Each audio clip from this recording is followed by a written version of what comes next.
पांचवा अध्याय देवताओं द्वारा देवी की स्तुति।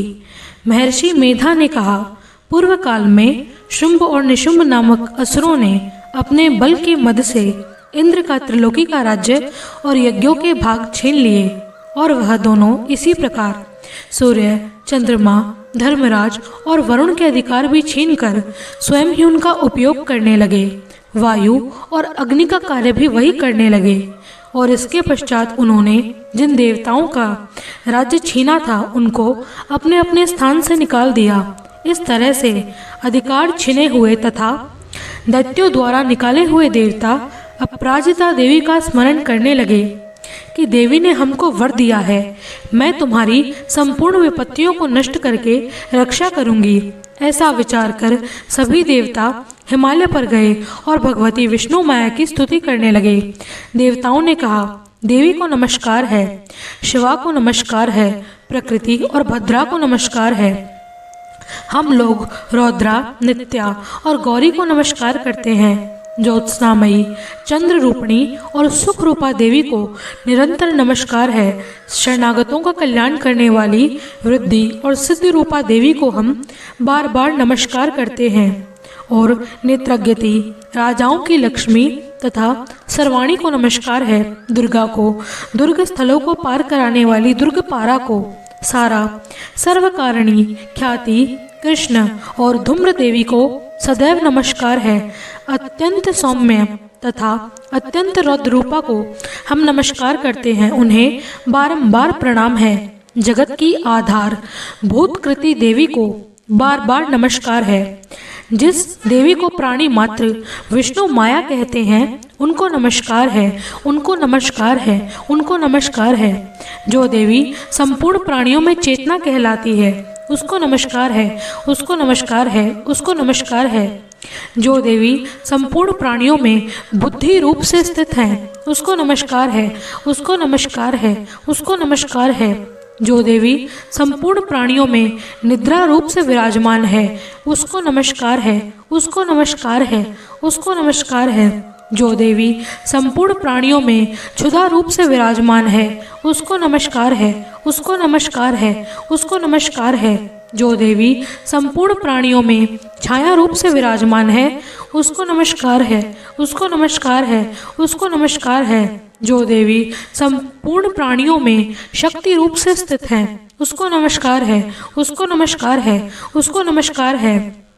जो देवी संपूर्ण प्राणियों में तृष्णा रूप से स्थित है उसको नमस्कार है, उसको नमस्कार है, उसको नमस्कार है। जो देवी संपूर्ण प्राणियों में शांति रूप से स्थित है उसको नमस्कार है, उसको नमस्कार है, उसको नमस्कार है। जो देवी संपूर्ण प्राणियों में जाति रूप से स्थित है उसको नमस्कार है, उसको नमस्कार है, उसको नमस्कार है। जो देवी संपूर्ण प्राणियों में लज्जा रूप से स्थित है उसको नमस्कार है, उसको नमस्कार है, उसको नमस्कार है। जो देवी संपूर्ण प्राणियों में शांति रूप से स्थित है उसको नमस्कार है, उसको नमस्कार है, उसको नमस्कार है। जो देवी संपूर्ण प्राणियों में श्रद्धा रूप से स्थित है उसको नमस्कार है, उसको नमस्कार है, उसको नमस्कार है। जो देवी संपूर्ण प्राणियों में कांति रूप से स्थित हैं उनको नमस्कार है, उनको नमस्कार है, उनको नमस्कार है। जो देवी सब प्राणियों में लक्ष्मी रूप से स्थित हैं उनको नमस्कार है, उनको नमस्कार है, उनको नमस्कार है। जो देवी संपूर्ण प्राणियों में व्रति रूप से स्थित हैं उनको नमस्कार है, उनको नमस्कार है, उनको नमस्कार है। जो देवी सब प्राणियों में स्मृति रूप से विराजमान है उनको नमस्कार है, उनको नमस्कार है, उनको नमस्कार है। जो देवी संपूर्ण प्राणियों में दया रूप से स्थित हैं उनको नमस्कार है, उनको नमस्कार है, उनको नमस्कार है। जो देवी संपूर्ण प्राणियों में तुष्टि रूप से स्थित हैं उनको नमस्कार है, उनको नमस्कार है, उनको नमस्कार है। जो देवी संपूर्ण प्राणियों में मातृ रूप से स्थित हैं उनको नमस्कार है, उनको नमस्कार है, उनको नमस्कार है। जो देवी संपूर्ण प्राणियों में भ्रांति रूप से स्थित हैं उनको नमस्कार है, उनको नमस्कार है, उनको नमस्कार है। जो देवी संपूर्ण प्राणियों में नित्य व्याप्त रहती हैं उनको नमस्कार है। जो देवी चैतन्य रूप से इस संपूर्ण संसार को व्याप्त करके स्थित हैं। उसको नमस्कार है, उसको नमस्कार है, उसको नमस्कार है। पूर्व काल में देवताओं ने अपने अभिष्ट फल पाने के लिए जिनकी स्तुति की और देवराज इंद्र ने बहुत दिनों तक जिनकी सेवा की, वह कल्याण की साधना भूता ईश्वरी हमारा कल्याण और मंगल करे, सारी विपत्तियों को नष्ट कर डाले। असुरों के सताए हुए हम संपूर्ण देवता उस परमेश्वरी को इस समय नमस्कार करते हैं, जो भक्ति पूर्वक स्मरण किए जाने पर तुरंत ही सब विपत्तियों को नष्ट कर देती है। वह जगदम्बा इस समय हमारे मंगल के लिए हमारी समस्त विपत्तियों को दूर करे। महर्षि मेधा ने कहा, हे राजन, इस प्रकार जब देवता स्तुति कर रहे थे तो उस समय पार्वती देवी गंगा में स्नान करने के लिए आई। उनके शरीर से प्रकट हो शिवा देवी बोली, शुंभ दैत्य के द्वारा स्वर्ग से निकाले हुए और निशुंभ से हारे हुए ये सभी देवता मेरी ही स्तुति कर रहे हैं। पार्वती के शरीर से अंबिका निकली, इसीलिए संपूर्ण लोक में उनको कौशिकी कहते हैं। कौशिकी के प्रकट होने के पश्चात पार्वती देवी के शरीर का रंग काला हो गया। वह हिमालय पर रहने वाली कालिका देवी के नाम से प्रसिद्ध हुई। फिर शुंभ और निशुंभ के दूत चंडमुंड वहां आए।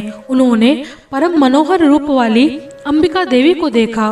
फिर वह शुंभ के पास जाकर बोले, महाराज, एक अत्यंत सुंदर स्त्री हिमालय को प्रकाशित कर रही है।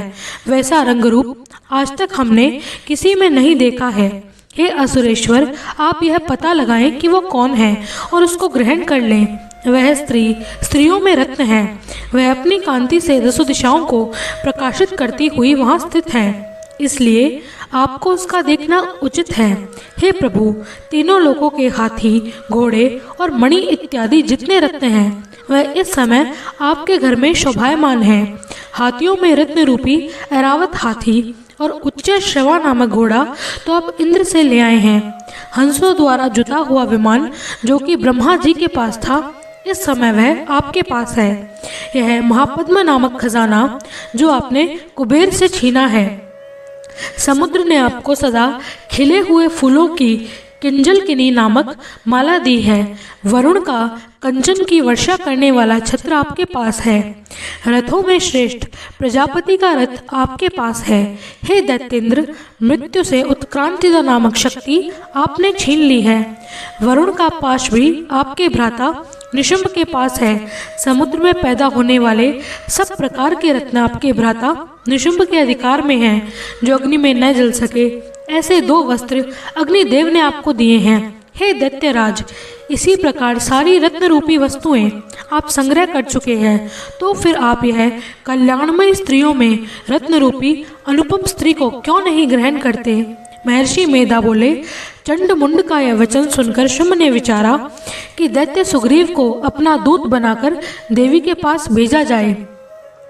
प्रथम उसको सब कुछ समझा दिया और कहा कि वहां जाकर तुम उसको अच्छी प्रकार से समझाना और ऐसा कोई उपाय करना जिससे वह प्रसन्न होकर तुरंत मेरे पास चली आए। भली प्रकार से समझाकर कहना। दूत सुग्रीव पर्वत के उस रमणीय भाग में पहुंचा जहां पर देवी रहती थी। दूत ने कहा, हे देवी, दैत्यों का राजा शुंभ जो इस समय तीनों लोकों का स्वामी है, मैं उसका दूत हूँ और यहाँ तुम्हारे पास आया हूँ। संपूर्ण देवता उसकी आज्ञा एक स्वर में मानते हैं। अब जो कुछ उसने कहा है वह सब सुनो। उसने कहा है, इस समय संपूर्ण त्रिलोकी मेरे वश में है और संपूर्ण यज्ञों के भाग को पृथक पृथक मैं ही ग्रहण करता हूँ। तीनों लोकों में जितने श्रेष्ठ रत्न हैं वह सब इस समय मेरे पास हैं। देवराज इंद्र का वाहन ऐरावत हाथी जो मैंने उससे छीन लिया है, उच्च श्रवा नामक घोड़ा जो क्षीर सागर मंथन करने से प्रकट हुआ था, उसे देवताओं ने मुझे समर्पित कर दिया है। हे सुंदरी, इसके अतिरिक्त जो भी रत्न आभूषण पदार्थ देवताओं के पास थे वह इस समय मेरे पास हैं। हे देवी, मैं तुम्हें संसार की स्त्रियों में रत्न मानता हूँ, क्योंकि रत्नों का उपभोग करने वाला मैं ही हूँ। हे चंचल कटाक्षों वाली सुंदरी, अब मैं ये तुझ पर छोड़ता हूँ कि तू मेरे या मेरे महापराक्रमी भाई निशुंभ की सेवा में आ जाए।